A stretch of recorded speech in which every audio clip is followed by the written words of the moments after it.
నెల్లూరు జిల్లా పొదలకూరు పట్టణంలో ఉన్న ఎరువుల దుకాణాలను విజిలెన్స్ వ్యవసాయ శాఖ అధికారులు సంయుక్తంగా పరిశీలించారు. ఈ సందర్భంగా ఎరువులకు సంబంధించి నిల్వ స్టాక్ రిజిస్టర్లు, బిల్ బుక్స్, ఓ ఫార్మ్స్, అలాగే పురుగు మందులకు సంబంధించి పీసీలను తనిఖీ చేసి ఎరువు నిల్వలను పరిశీలించారు. ఈ సందర్భంగా ఒంగోలు ఏడీఏ రమణ, పొదలకూరు ఏడీఏ నర్సోజీరావు మాట్లాడుతూ ఎరువు దుకాణాలకు సంబంధించి రిజిస్టర్లను ఎప్పటికప్పుడు అప్డేట్ చేసుకోవాలని, రైతులకు నాణ్యమైన ఎరువులను అందించాలని, ఎవరైనా నాసిరకం ఎరువులు రైతులకిస్తే చర్యలు తీసుకోవడం జరుగుతుందని హెచ్చరించారు. దాడుల విషయం తెలుసుకున్న మిగతా ఎరువు దుకాణ యజమానులు దుకాణాలు మూసివేసి వెళ్లిపోయారు.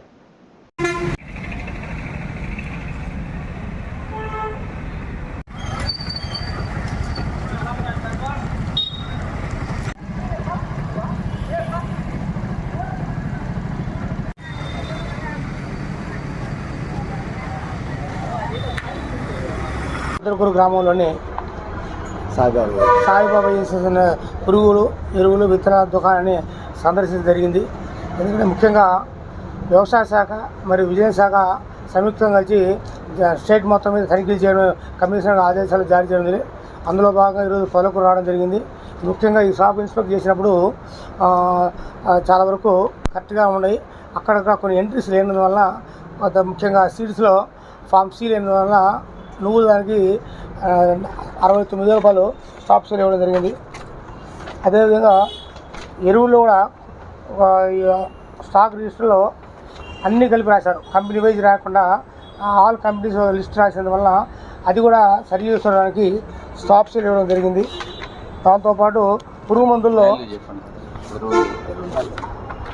4,12,750 4,19,750 రూపాయలు స్టాప్ సేల్ ఇవ్వడం జరిగిందని.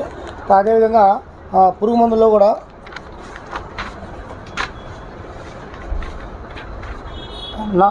పురుగు 76,240 రూపాయలకు స్టాప్ సేల్ ఇవ్వడం జరిగిందండి. అంటే వీళ్ళు ఆ కంపెనీ యొక్క ప్రిన్సిపల్ సర్టిఫికేట్ లేనందువల్ల కాబట్టి వారందరికీ స్టాప్ సేల్ ఇవ్వడం జరిగింది. వీరు ఆ ప్రిన్సిపల్ సర్టిఫికేట్ తీసుకుని పోయి మా ఏవో గారిని సంప్రదిస్తే ఆయన కూడా రివోక్ ఆడడం జరుగుతుంది. ముఖ్యంగా అంటే రైతులకి నాణ్యమైన ఎరువులు, విత్తనాలు, పురుగు మందు అందుబాటు చేయాలనే ఉద్దేశంతోనే గవర్నమెంట్ వారు స్టాక్ ఫామ్ చేసింది విజిలెన్స్ మరియు వ్యవసాయ శాఖ ఆధ్వర్యంలో. దాంతోపాటు మనం ఈ యొక్క ఎరువులు, విత్తనాలు, పురుగు మందుల స్టాక్స్ మొత్తం కూడా వెరిఫై చేయడం జరిగింది. దానిలో లోపాలను గుర్తించడం జరిగింది. ఆ గుర్తించిన లోపాలను కూడా కమిషన్ వారి దృష్టికి తీసుకోవడం జరుగుతుంది. దాంతోపాటు ప్రతి రైతు కూడా కొనుగోలు చేసిన వెంటనే బిల్లు తీసుకోవాలండి. తీసుకుంటే ఎప్పుడైనా సరే విత్తనాలు మొలక శాతం తగ్గినప్పుడు కానీ, లేదంటే ఫ్యూచర్లో ఎప్పుడైనా కేడీలు ఏర్పడినప్పుడు కూడా ఆ బిల్లు ద్వారా మనము నష్టపరిహారం పొందడానికి ఆస్కారం ఉందని ఈ రైతాంగానికి, అదేవిధంగా డీలర్ కూడా మేము ఎడ్యుకేట్ చేస్తాం. మీరు కంపల్సరిగా ప్రతి రైతుకు మీ దగ్గర ఏ వస్తువు కొనుగోలు చేసినా ఆ వస్తువుకి తప్పనిసరిగా బిల్లు ఇవ్వాలి. ఆ బిల్లులో చట్ట ప్రకారం రూపొందిన అంశాలను కూడా దాంట్లో పొందుపరిచి ఆ విధంగా రైతులకు బిల్లు ఇవ్వాలని చెప్పడం జరిగింది. వారు కూడా షాప్ మూత వేయకూడదని